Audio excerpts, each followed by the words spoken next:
Bonjour et bienvenue dans ce magazine Impatriation du mois de mars 2018. 12e édition oblige, une grande part de ce magazine sera donc consacrée aux 24 heures chrono de l'international et plus spécifiquement à l'émission de clôture, essentiellement dédiée à l'impatriation.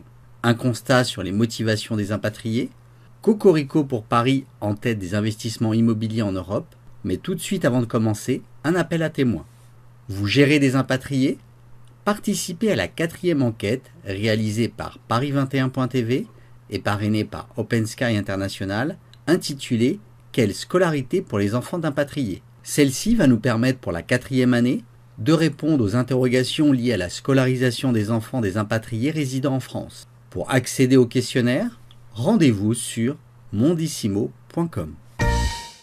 Le 14 mars dernier à 21h et en direct à partir des studios de TV5 Monde, le trophée de la performance à l'international a été remis à Frédéric Ibanez, président et fondateur d'Alphatrad, un organisme de traduction qui, après 30 ans d'existence, dispose de plus de 80 centres en Europe et gère une équipe de 3500 traducteurs dans le monde.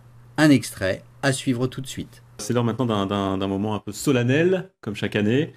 C'est la remise du prix de la performance. Le lauréat a créé son entreprise il y a plus de 30 ans, entreprise dédiée à la traduction, à l'interprétariat. Il dispose de plus de 80 centres en Europe, 3500 traducteurs dans le monde. C'est vous, Frédéric Ibanez, oui, effectivement. Et vous êtes le PDG d'Alphatrad. Et vous allez recevoir des mains du directeur général de TV5 Monde ce trophée de la performance. C'est l'heure. Okay.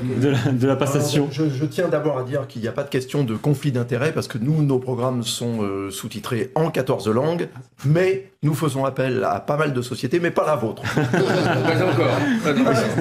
À vous de voir. Donc, voilà. C'est vrai qu'il y a Elles sont principalement en France, bien entendu, car nous créons de l'emploi, des taxes, des impôts en France. C'est pour ça que le siège de TV5 Monde est ici à Paris, dans le 17e. Ça n'est pas lourd, mais en tous les cas, bravo et félicitations. Eh bien, à vous et à vos équipes, puisque j'imagine que vous ne faites pas ça tout seul. Voilà. D'ailleurs, je tiens à remercier le jury de TV5 Monde et des 24 heures chrono. Pour mon personnel, mes collaborateurs, pour moi-même, c'est vraiment un honneur et une reconnaissance. C'est beaucoup plus important que d'avoir reçu ce trophée. Je vous en remercie. Alors, félicitations. Parlez-nous un peu justement de votre entreprise. Vous êtes combien dans votre entreprise? Alors, l'entreprise dans le groupe, parce qu'on a plusieurs entités juridiques, on est une trentaine de personnes uniquement commerciales et administratives. Et après, toutes nos prestations sont sous-traitées dans des pays différents en fonction des langues. Et on a environ 3500 traducteurs. Mais si on avait du personnel salarié à temps complet en tant que traduction, ce qui n'est pas possible à cause des spécialisations, des choses comme ça, on aurait plus de 150 salariés sur place. Ça deviendrait ingérable.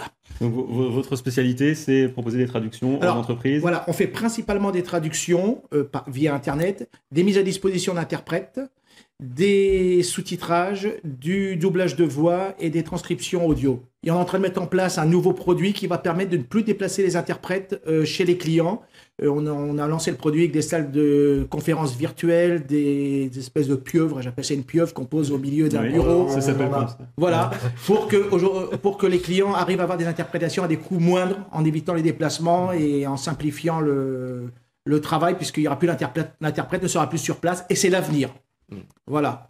Et l'interprétation téléphonique aussi, vous voulez parler qu'un chinois, vous êtes au Brésil, on mettrait entre deux un interprète dans la salle de conférence virtuelle, vous pourrez dialoguer par téléphone avec votre interlocuteur.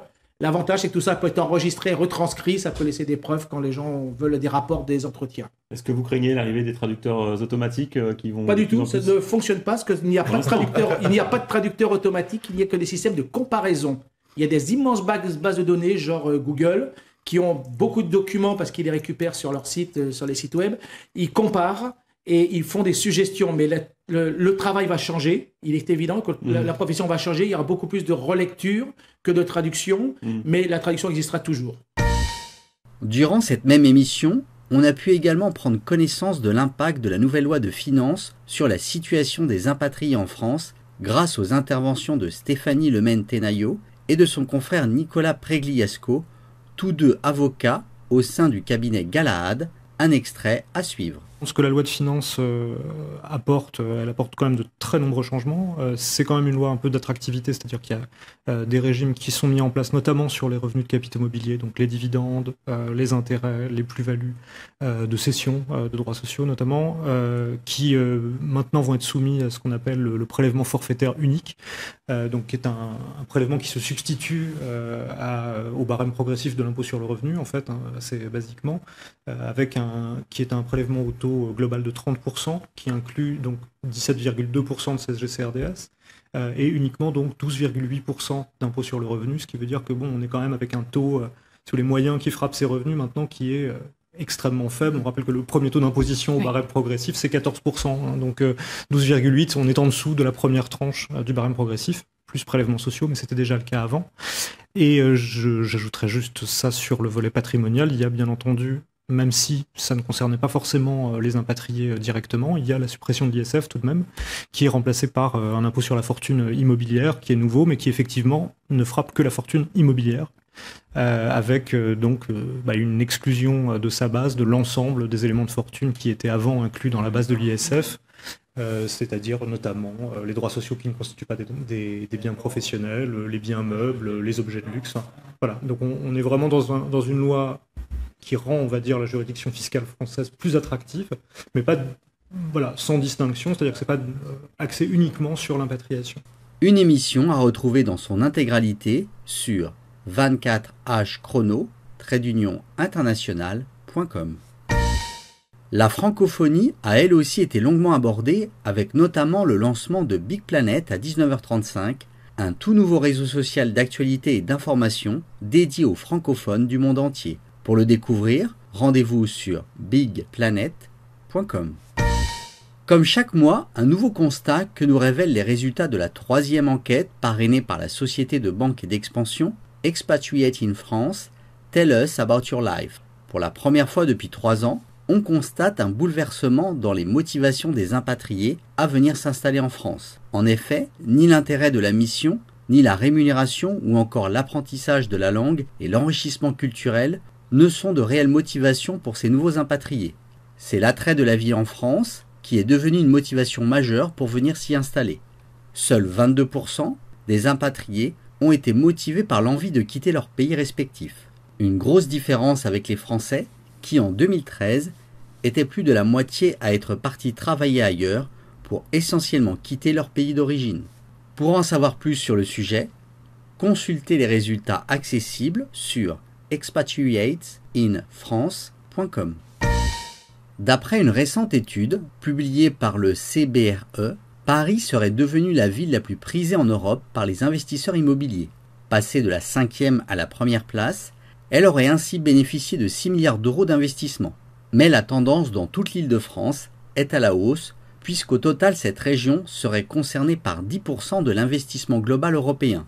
Un phénomène encore jamais observé depuis 2007, le CBRE y voit ici une meilleure conjoncture économique, un président qui rassure les investisseurs et un beaucoup de projecteurs avant les JO de 2024 qui se dérouleront dans la ville lumière.